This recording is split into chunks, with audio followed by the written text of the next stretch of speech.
Hi Chris here, how are you doing? I have with me right here the Teclast Tbook 11. This has just been dropped off and it is one of the first models of the Tbook series that are coming out. They are 2-in-1 tablets, Atom tablets, and this particular model here has a 10.6-inch screen, Atom X5 Z8300, 4GB of RAM, 64GB eMMC, and it is dual boot as well. So let's have a look at it. So I just pulled it out of the shipping box that it was in, so you didn't have to see me wrestle around that. It was well packaged and it had some bubble wrap on it that I already got it out of. So the box is just like most of the new Teclast boxes. They're very similar, they use the same design there. And what do we have on the back? Just an outline of the specs. So it does list there Windows 10 and Android. Let's get it open. Okay, there is the tablet. Just put that aside for a second and see what we have in the box. So we have an OTG adapter, the usual instruction manuals, there's like a warranty card there, and that is all in Chinese there. A micro USB 2 cable, this is for charging and data within Android.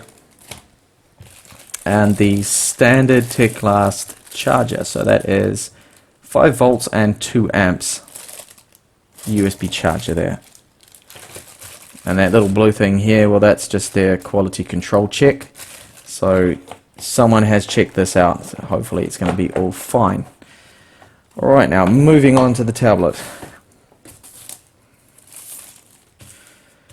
Okay, we see it has a newer metal design now, so the whole housing here is metal.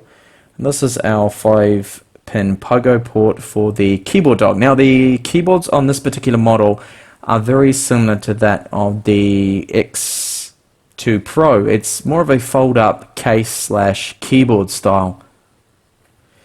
And on the back here we do have a micro SD card slot. Our rear 2 megapixel camera, the front camera is also 2 megapixels. And we do have on the front right hand side our power and volume buttons there. The microphones on the top and very oddly placed micro HDMI port, as well as the micro USB port there for charging, and our 3.5mm headphone jack. I don't know why are they situated on the top? Why aren't they on the left or right side there? So on the left we have one speaker, sorry, on the right, and then on the left here we have the other speaker there. The build feels very nice in hand, very well put together, very good lines on that. That's a perfect fit. It's not bad at all. Looks good. So on the front there's that 2 megapixel camera and a Windows home button there. So I will get this powered on now and have a look at the weight while that's powering up. Ooh, if I've got battery in it, I don't actually think it's going to power on.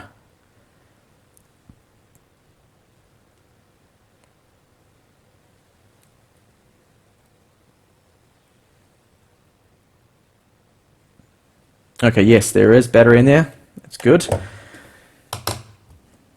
Okay, so it weighs 635 grams, and you can see here this is the standard dual boot menu that we see on all the Teclast devices. So you can either disable it here, there's a little tick box there. So if you don't want to see the dual boot menu, you can get rid of that. So I'll go into Android first and have a look at the Android ROM, free space, and then move over to Windows.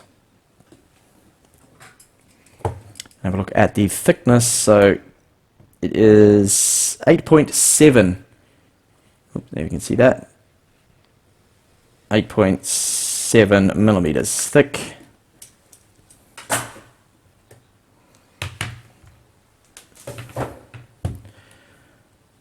Okay. And the screen seems very dull. Brightness must be right down, which it is. So turn that up to maximum. I've got a lot of lighting on here at the moment, and of course the screen protector's on. So it looks to be set up all in Chinese. No, it isn't. So we do have a couple of bloatware apps on there. We've got 1, 2, 4, 5, 6 bloat apps on there, but it's actually, look at that, that's more of a normal kind of Android ROM. This is really good to see where they're not using their bloaty T launcher, I think it is. So that's nice. If you've seen my videos on the X98 Plus or the X98 Pro or the X98 Air 3G, they all use that bloated T launcher, which I don't particularly like. So it's good to see them moving away from that, at least in this particular model. So Android 5.1, I'll have a look at the storage now and see how much free available space we have. So storage, we have 14.16 gigabytes free there. And we'll switch over to Windows now. There should be a, no, not there, so it's not in the top swipe down menu, but it'll be the power. So Play Store was on there as well. If you missed that, the Play Store is definitely there. So I'll boot over now to Windows.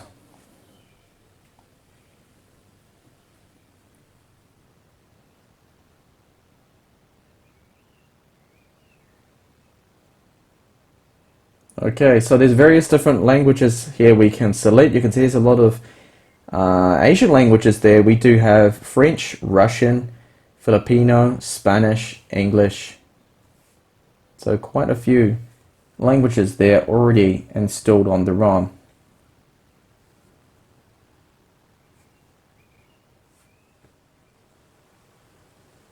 Now the screen is not fully laminated. There is definitely a gap in there of about, I'd say, between 1.5 and 2 millimeters that I can make out here between the touch digitizer and the IPS panel.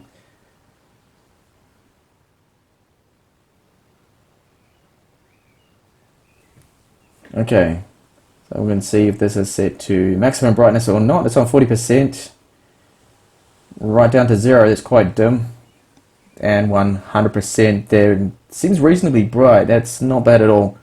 Now we do have a small little icon down here. This is to launch over to Windows, so we can go directly from Windows into Android. But I won't launch that just now. We'll check the free available space. So 22.9 gigabytes free on Windows here, and see what we have under the device manager as well as system.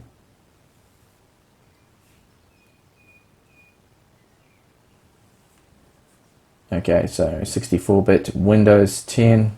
Need to connect to the internet to activate. I will do that. I'll get that all set up when I start to run through my benchmarks and everything. And the disk drive is a Hynix drive, which is good to see. They are using a proper brand there, so we should hopefully get some decent speeds on that, but I will benchmark that. Okay, so that's just a initial first hands-on with the Tbook 11 here. I will be back, so keep an eye on the playlist with more videos that will cover gaming, benchmarks, and a review as well, so watch out for those. Thank you for watching this video, and hopefully see you back with those videos. Bye for now.